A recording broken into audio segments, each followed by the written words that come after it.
Children of a certain age have lots of questions, don't they? You know, our children have all been through this stage of asking why. They ask a question, why can't I hit my brother? Why it hurts him? Why? Well, it's to do with his nerves and his... Why? Lots of questions. Kids have lots and lots of questions, don't they? And we're going through this book of Job, and we're seeing that Job is also a man with lots of questions. Back at the start of the book, he's a great man who has everything. A lovely family, abundant wealth. He's got a healthy body. But that didn't last long. As we move through the book of Job, we see that Job has lost almost everything. He's lost his family, he's lost his wealth, and he's lost his health. And Job is a man in pain. And he's got lots of questions. Why is this all happening to me? What kind of God is God? Why doesn't God explain himself? Why does he not give me any answers? Job's a man with lots of questions, big questions, and we also have our own questions, don't we? We have questions about why certain things happen. We have questions about what God is like.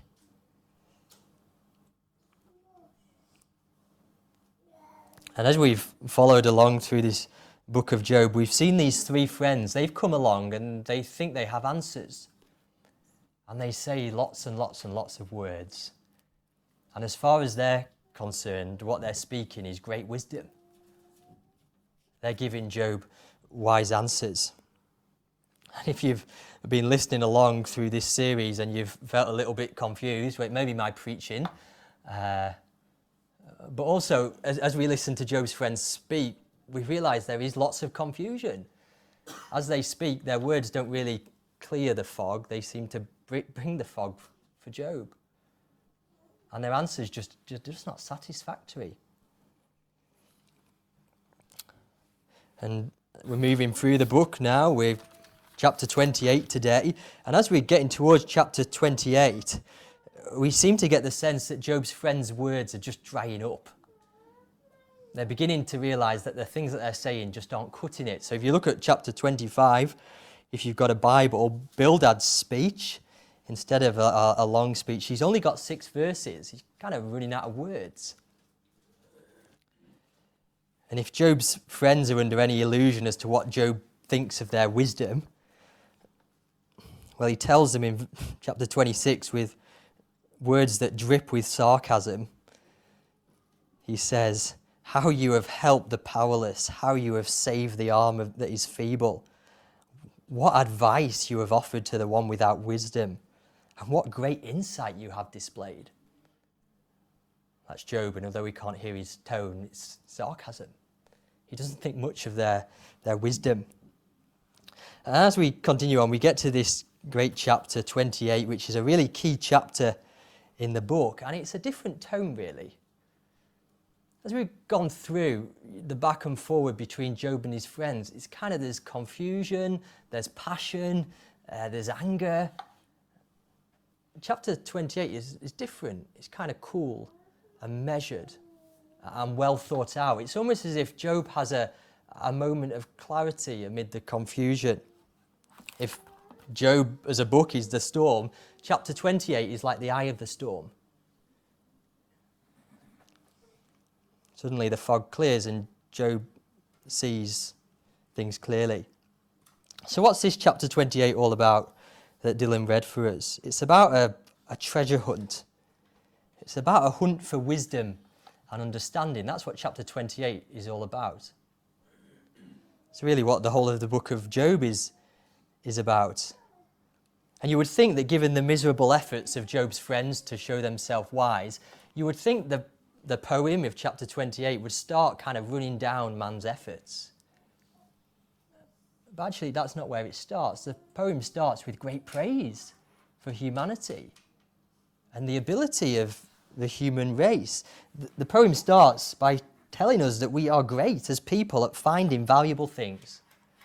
We're great at finding valuable things. That's the first point And that's verses 1 to 11.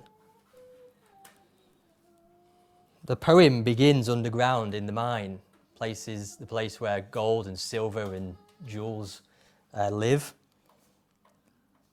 A place that is hidden below ground where no one can see, where no creatures can go, all except people. We go there. So, verse 1 and 2, there is a mine for silver and a place where gold is refined. Iron is taken from the earth and copper is smelted from ore. It says, verse 3, mortals put an end to the darkness. They search out the farthest recesses. Mankind has dug great mines, going where no other living creature has gone before. And verse 4 pictures the men as they hang on their ropes down the deep mines looking for gold and silver and precious jewels. Don't want to offend anyone this morning, but Job says compared with mining, agriculture is a walk in the park. He says compared with mining, agriculture is relatively safe. That's verse 5, the food that just comes up from the ground, below ground, it's like a world of fire. We are great at finding valuable things. We far surpass any other creature at finding valuable things. So then he begins to look around creation, verse 7. He says, no bird of prey knows the hidden path, no falcon's eye has seen it. Birds of prey have great vision, don't they? They see a tiny mouse from high in the sky. But these birds of prey, they don't know where valuable things lie. They can't get at the treasure. Or what about the lion in all his pride and strength? No, says Job, the lion can't seek out these valuable things. In all creation, mankind is unparalleled. We are great at finding valuable things. And if the men of Job's day were great at this, what about our day? All kinds of innovation, dynamite, the machines we have for digging down, the machines we have for finding the metal, the machines we have for moving the metal, the machines we have for refining the metal. A couple of years ago, I went to a quarrying and a mining exhibition. It's been a family day out for me and my dad and my brother. We've been a few times, not sure why we go, but it's a good day out. And when you go there, you see these massive machines that they use for quarrying and mining. I mean, some of the digger buckets on these machines are kind of almost as big as someone's front room. We're great at finding valuable things. If there's a job that needs doing, there's someone clever who's thought of a good way to do it. And so that means, verse 9, that man puts his hand to the flinty rock and overturns the mountains by the roots. He cuts out channels in the rock. His eyes see every precious thing. When it comes to overcoming obstacles that are in the way, man is great at that. So I was looking at a few facts this week about mines. The biggest mine is in America. Well, of course, it'd be in America, wouldn't it? Utah, the biggest mine, 4 kilometers wide. The deepest mine is a gold mine in South Africa, 4 kilometers deep. Can you imagine going down that far to find these precious jewels? It's not just mining, is it? Man is great at finding all kinds of things that are valuable. Innovations in medicine, in technology. All sorts of things, space travel, communications. Man has made some great achievements and continues to achieve great things. That's where the poem starts. It tells us that we are great at finding valuable things. And yet, when it comes to finding wisdom, which is what this chapter is all about, when it comes to finding wisdom, we're not as good. That's what the chapter's about, the search for wisdom. Look at verse 12. Where shall wisdom be found? And where is the place of understanding? And then the same question is echoed again in similar words in verse 20. From where then does wisdom come, and where is the place of understanding? And this wisdom is not so much the know-how, it's the kind of know-why. This wisdom is about our biggest questions, about purpose and meaning and why we're here. It says in Proverbs, the Lord by wisdom founded the earth. By understanding, he established the heavens. And commenting on those verses, one person writes, wisdom means something like this: the architecture of the universe. Wisdom is the fundamental underlying order according to which the universe is constructed. This is deeper than just the order of material things. This is the order that extends to moral and the spiritual dimensions of existence. Wisdom sees all the pieces of the puzzle. Wisdom knows the picture that's on the front of the box. When we were away on holiday, was it last week? Last week, we had some car trouble. So we were setting off on a family day out, and we were going along. We got about a mile from our holiday cottage, and the car cut out. Oh, great. We started the car up again, and we got about another half a mile down the road, and then the car cut out. Oh, what do we do? So we decided to turn around and go back to the holiday cottage. We'd have a day playing football in the garden and watching TV, and then I took the car to the local town to find a garage. I didn't have a clue what was wrong with it. I told the guy at the garage what had happened, how it had cut out, how the power didn't seem to be there. Within about 30 seconds, he thought he knew what was wrong. He put a new fuel filter in and it was sorted. See, I don't really know how the car runs. When it stopped, I lifted the bonnet up, had a look, none the wiser, shut the lid. I don't know how it works. But the guy at the garage, he's got kind of automotive wisdom. He sees the whole thing, he knows how it works, and so he was able to put his finger on the problem.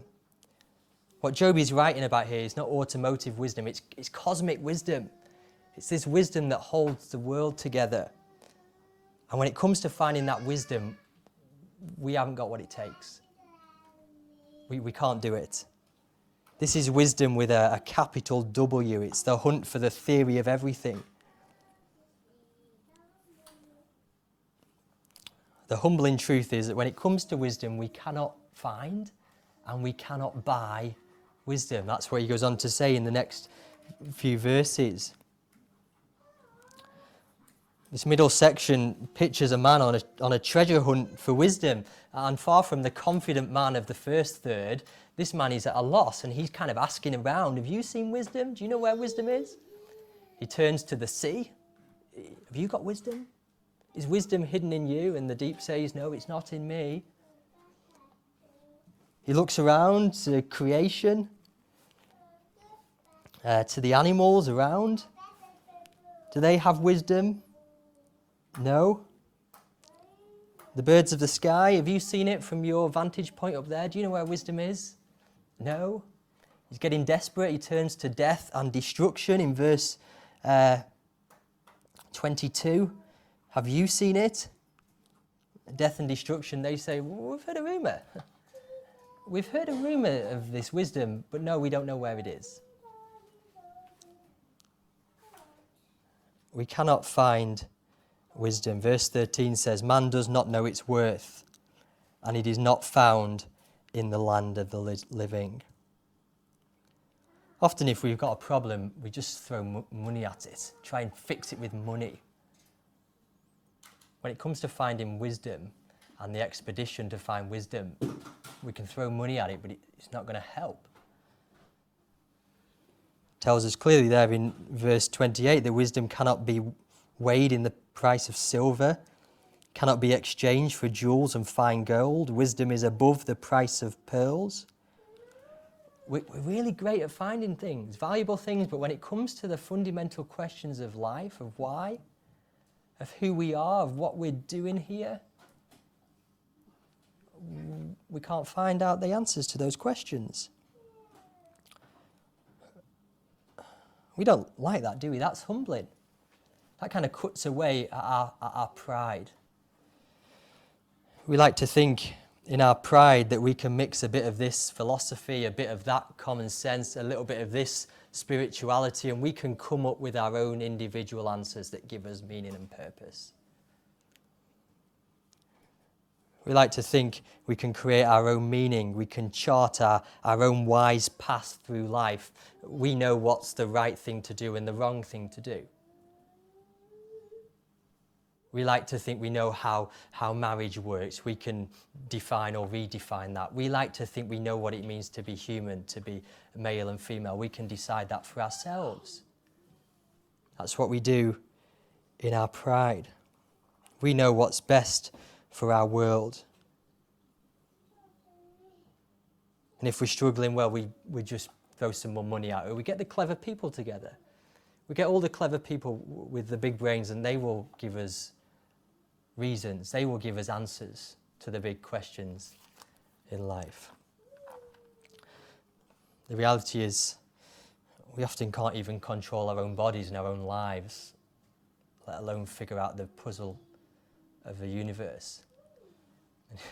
If our political scene is anything to go by, that shows us that we sometimes can't even answer small questions, let alone the big questions of our existence. Maybe you're here this morning, you're on a search for truth. You want to reach the point where you're the wise sage, where you have all the answers, where you understand who God is and you have him in a box. Well, this passage tells us clearly that if we're on that pursuit, we are destined to fail. Because when it comes to wisdom, we cannot find and we cannot buy wisdom. In my CD collection, it's not a big CD collection, but I have a couple of CDs that are by a chap called Keith Green. I won't ask you to put your hand up if you've heard of Keith Green. I think he's probably before my time. I'm not sure why I've got his CDs. But he's someone who sings. I don't think I've ever heard anyone sing as passionately as Keith Green. He sadly died in a plane crash at the age of 28. And as I read Job 28 this week, I was reminded of a line in a song that he sang. He said this: "You're so proud of saying that you're a seeker, but why are you searching in the dark? You won't find anything until you soften your heart." And that brings us to point number 3. We cannot find or buy wisdom, but God knows. God knows the place of wisdom, and God speaks. That's verses 23 to 28. Look at verse 23. God understands the way to it, and he alone knows where it dwells. God doesn't just see a part. God sees the whole. He sees the beginning and the end. Verse 24, he looks to the ends of the earth. He sees everything that's under heaven. Everything that's been, everything that is now, everything that will be. God has the A to Z of the universe. He knows.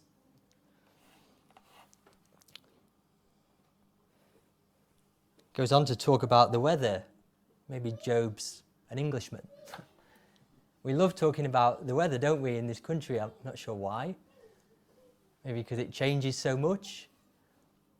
Maybe sometimes it's a convenient topic or easy topic to talk about in an awkward silence. But we enjoy talking about the weather. And Job now directs our attention to the weather as an example of God and how he sees everything.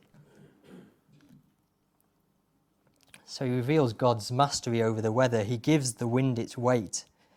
He apportions the water by measure. He decrees the rain. He directs the thunder and the lightning. God is not the weatherman. He's the weather master.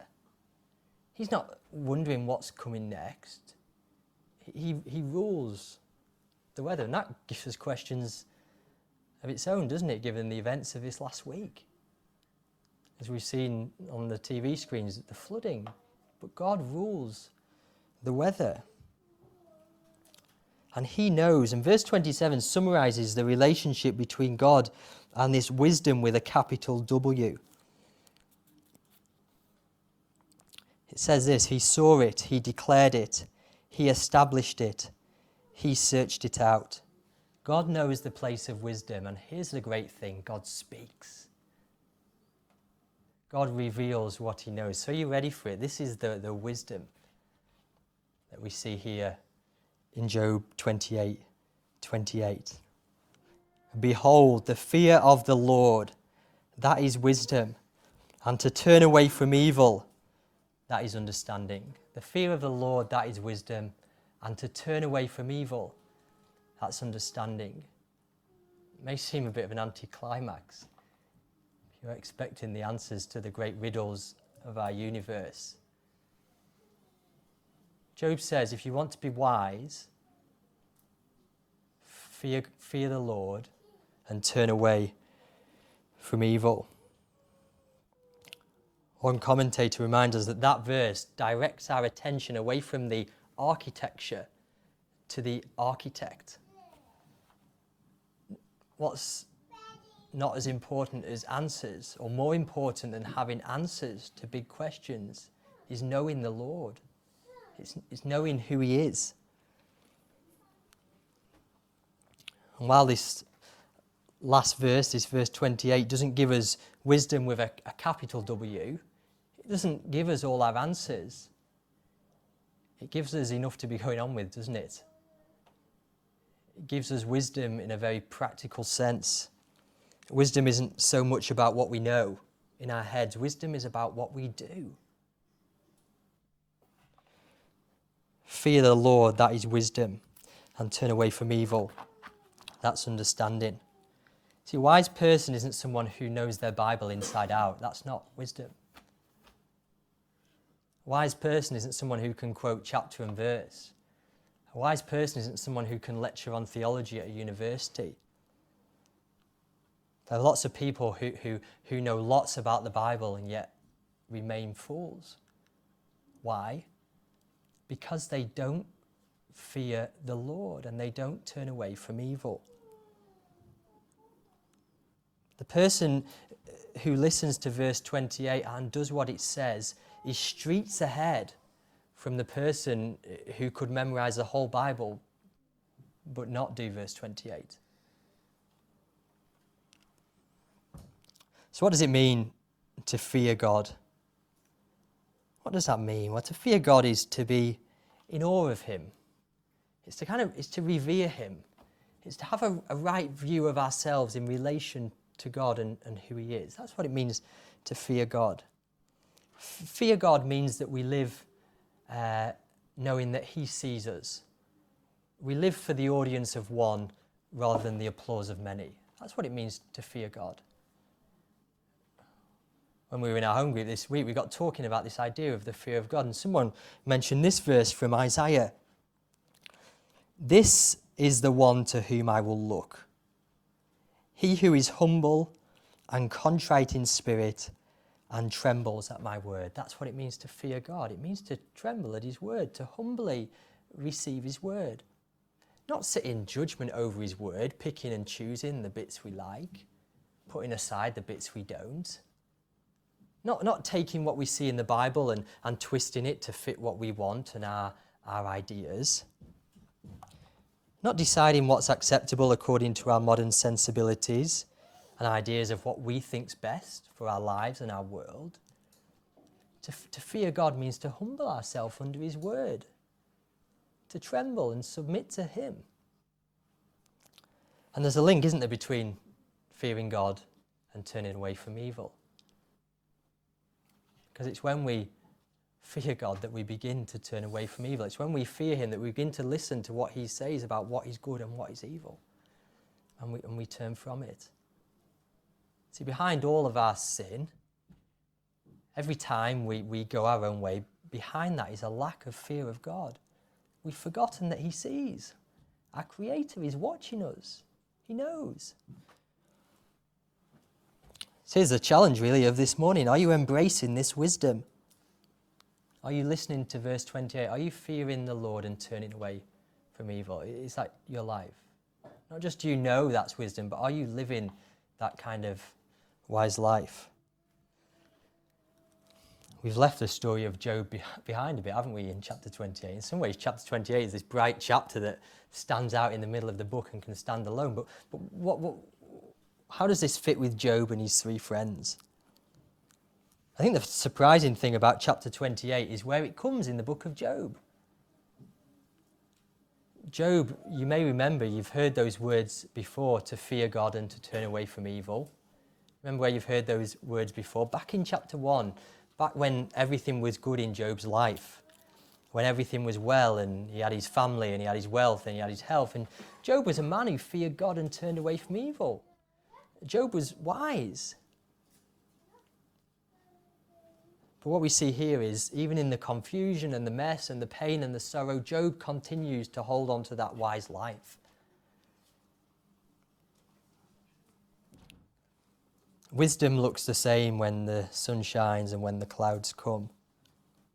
And Job, as we go through this book with him, he's going to come out the other side of his pain even wiser. He's going to come out the other side of his pain with a greater fear of the Lord. He's going to say of God, oh God, I'd heard about you, but now I see you.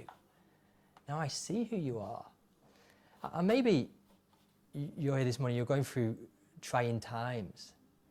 Something's happened and you wonder what life looks like now. You're struggling to understand why God would let this happen. How can I carry on now that I'm in this place? What am I meant to do now? Well, be wise. Fear the Lord and turn away from evil. We want answers, don't we? We look for answers, but beyond that search, we must look to God. We must keep living a wise life, even when we don't get answers. Don't seek so much for answers, but seek for God. And as you do that, keep your eyes firmly fixed on Jesus. Jesus is the greater Job. He's the truly wise man. As we look at Jesus, we see exactly what it means to fear the Lord and to turn away from evil. Jesus was someone who he did that living for the audience of one and not for the applause of many. That's what Jesus did. He was always looking to his Father, wanting to do what pleased his Father. He's the truly wise man. But more than that, as we gaze at Jesus and his obedience, perfect obedience, as we look at his death on the cross for us, as we think about his resurrection and vindication, we begin to get an insight into that capital W wisdom. We begin to understand the big questions of our universe. When the apostles and Jesus' disciples, as they look back on Jesus' life and they thought about it, one of the categories that the Holy Spirit led them to think about Jesus in was this category of wisdom. So they described Jesus as the wisdom of God. Big capital W. In Colossians, Paul says that in Christ are hidden all the treasures of wisdom and knowledge. In Corinthians, Paul writes that the message of the cross is God's wisdom. And as we look at Jesus, we begin to understand something of the very fabric and purpose of our universe. We begin to get some answers to those big questions. And so I'd encourage you, keep living a wise life. Keep fearing the Lord. Keep turning away from evil, and to keep your eyes upon the Lord Jesus. Shall we pray, and then we're going to sing our final song.